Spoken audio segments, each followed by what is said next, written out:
Alright, I am doing fried pork chops with Louisiana chicken fry seasoning. This is hot flavored.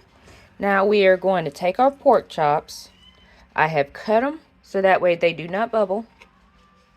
And we are going to coat every bit of it. Both sides.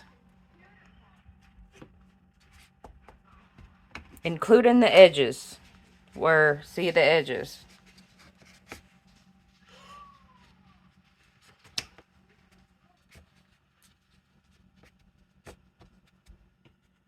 And once that's coated, we're going to set it aside and finish coating the rest of them.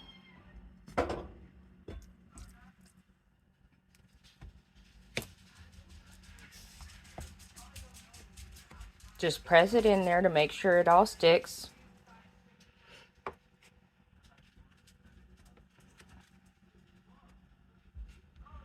And if you need to, you can lift it up if the bowl is too small. Just make sure it's all covered all over. If it's not covered all over, you'll have spots where, well, it's not covered and it doesn't want to quite fry like the rest of it. So, how are you all doing today? Where are you looking in from? And I hope you all are having a good day. Well, I guess I should say night now.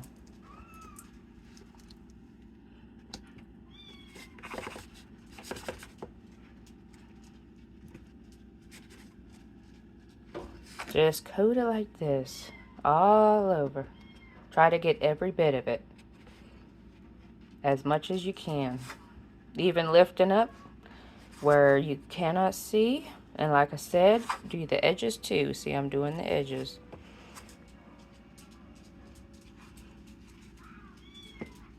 Make sure to flip it every once in a while to make sure you get everywhere. Because just like this, I did this side, but I didn't do everywhere. Remember to do the bones too.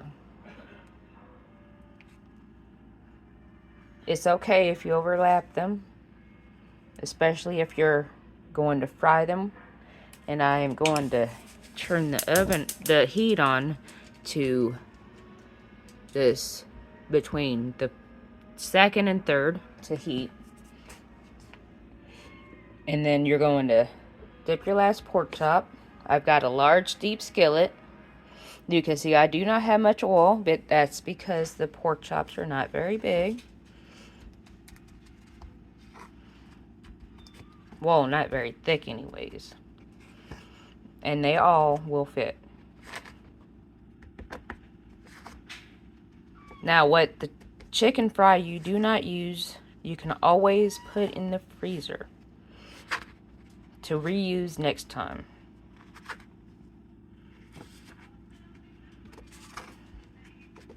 Now, since there's not much chicken fry left, you can either add more and then freeze, or you can just dump in the trash can. I am not using scrambled eggs. The scrambled eggs will make it look done before it is. And then you'll have, well, pretty much undercooked pork chops. And that is not good for anyone.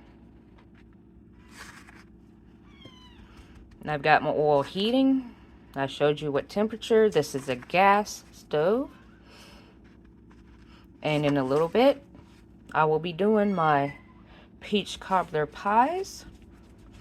I am going to take my plate over here.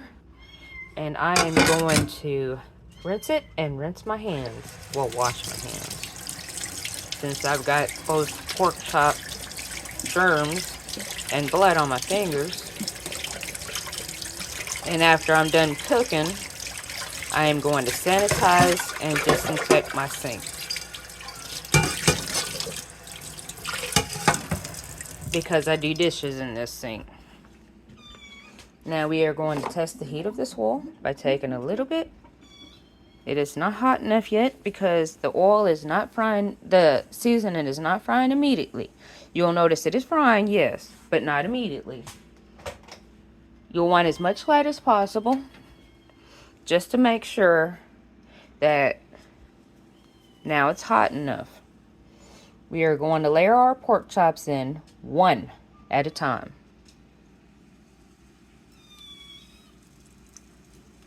Now carefully lay these in.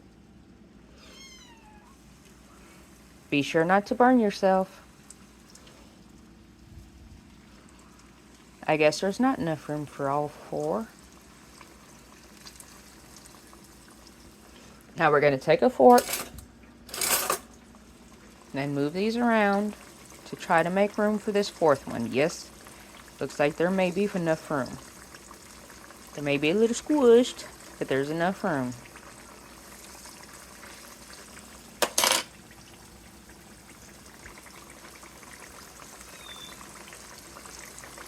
It's sort of like playing Tetris. You just gotta put them in there just right. Now, once they're frying nice and crispy, once they're frying, period, we can turn down the heat. See, don't they sound pretty nice? I've got a paper towel over here. It's got 4 paper towels, 2 stacked on top of each other, going opposite directions. This is for draining grease. Now that the pork chops are frying nicely, I am going to turn this down to here. I guess you would call that medium-low. We are going to let these cook for a few minutes.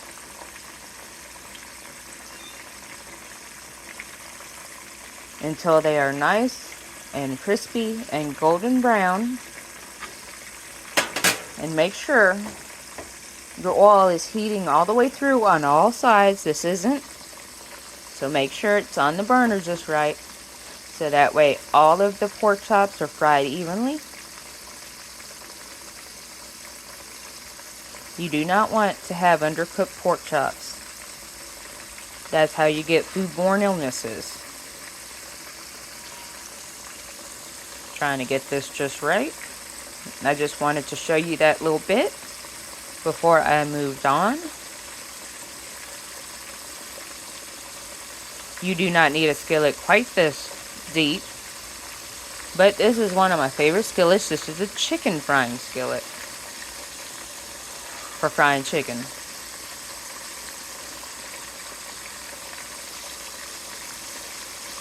Now make sure all the way around it is frying nicely. You can see the blood is coming out. You want that to happen. You can tell that your pork chops are not quite done yet because the blood is coming out. Plus the pork chops are still pink relatively on top. You want them to be less pink on top. Now when we do flip these, we want them to not have any blood. So when we flip these, I'm going to poke them near the bone in a few spots. If they're still bleeding, that means they are not done on the side that I flip from.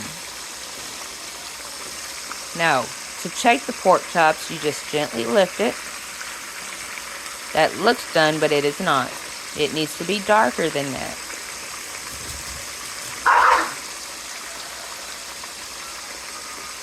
And this needs to be more brown, more colorless on top.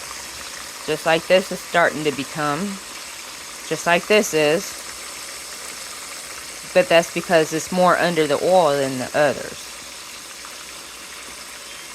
They are frying nicely.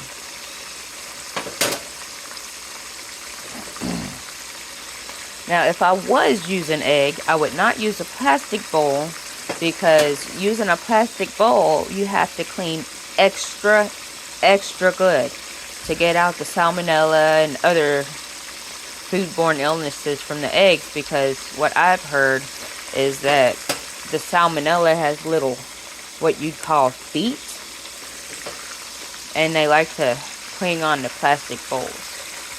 Not quite yet. just a little bit longer.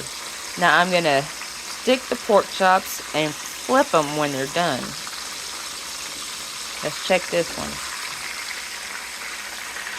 Almost.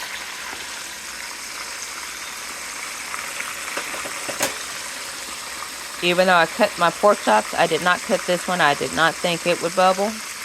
And I did not think this one would bubble. But you've got to cut your pork chops so they don't bubble. Because if they do not cook properly on the other side. They will cook. They'll just take longer. Once this, see how this blood is becoming darker? That's what you want. You want it to become darker. And I don't know if you can tell, but see over here, it's becoming lighter. You want that. It's almost time to flip these. Almost.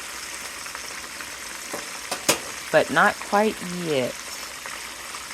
If you want, you can take your heat and turn it down, turn it up just a little bit more to here if you want.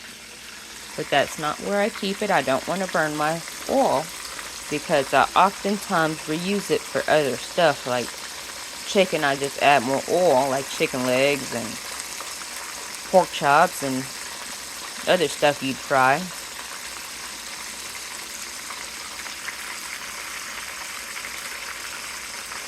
Just check this one. Now when using a fork, you've got to be careful not to scratch the pan. It is a non-stick pan, and that's what, careful. See, it will splash up on you. Now I'm going to flip these. See how this doesn't go in the oil?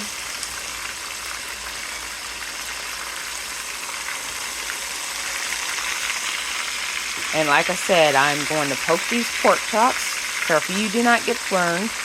These, poke them against the bone because that's going to be the bloodiest part.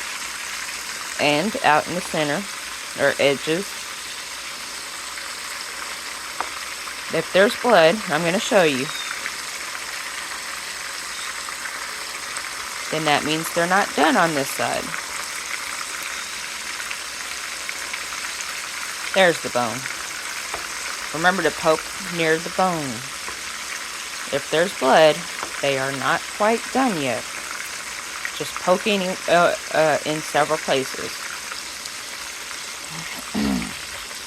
Now you can see there's a teensy-weensy amount of blood. That means that this was not done, and I wanted to show you that.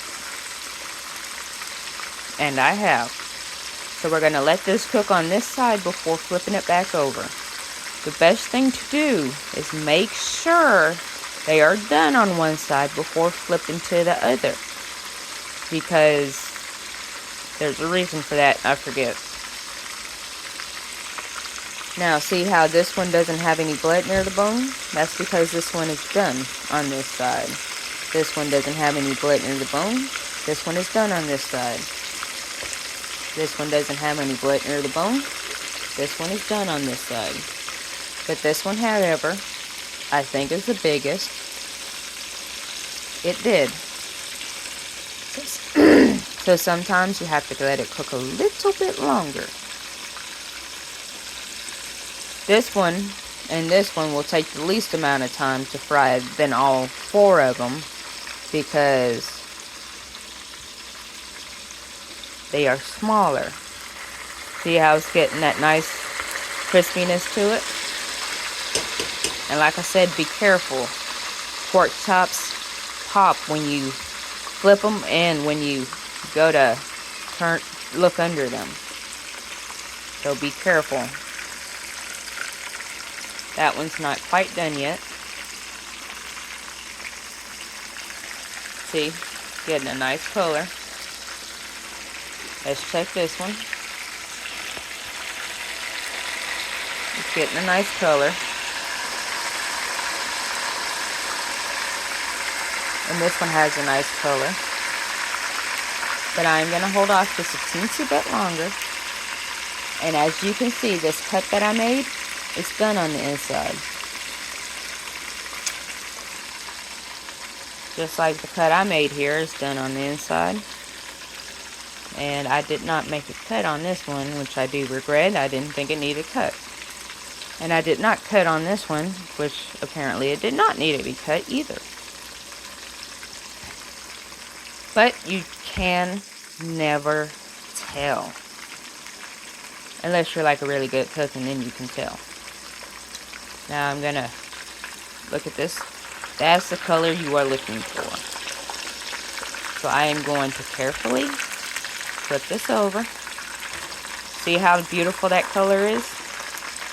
Now I'm going to flip this over. You do not want to overcook these, however, because they become hard and crunchy, crispy. Unless you like extra crispy things, and then you can overcook it if you want. See how all of these have a beautiful color now? This one will take a little bit longer, like I said. Now I'm going to poke along the bone, just to be sure. And poke somewhere out.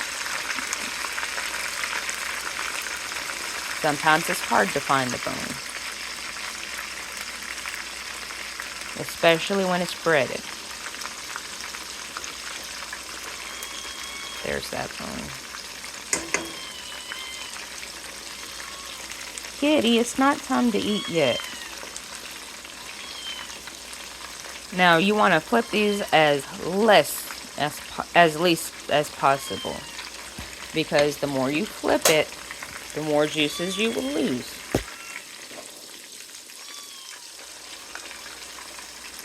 See how it's starting to get a nice color to it? I just wanted to show you about the blood. That's a good thing to know. And this does not have blood around the bone. That means that side is done. No blood. That's done. Still no blood. And still no blood. Now I'm going to look under this big piece. I would say this is done, because it's already cooked on this side. I would definitely say that's done. And as far as these two, I would go ahead and say they're done too. Yeah. But if they're not done, one way to tell is by putting them on the paper towels. Because if you see blood on the paper towels, I'm going to turn this oil off. If I was using egg and I had excess egg, I would leave the oil on and dump the scrambled eggs into the pan and cook them for my dogs. Now easy, when you take the pork chops out of the oil will pop, and if you need, you can step back for a few seconds. The thing about these gas stoves is that although the burner is off, the oil will not cool because the burner is still hot. So what you will have to do is take the pan off the burner, or else the oil will not cool right away. It'll still cool, but it'll take a little bit. Now what you want to see as far as this paper towel is clear oil. What I mean by that is this. You see how you don't see anything? And that is exactly how you want to do your fried pork chops. Just flip it less often. I just wanted to show you the blood, the trick to use to test to make sure the side is done. And that is fried pork chops with chicken fry seasoning, Louisiana chicken fry seasoning. Have a good day.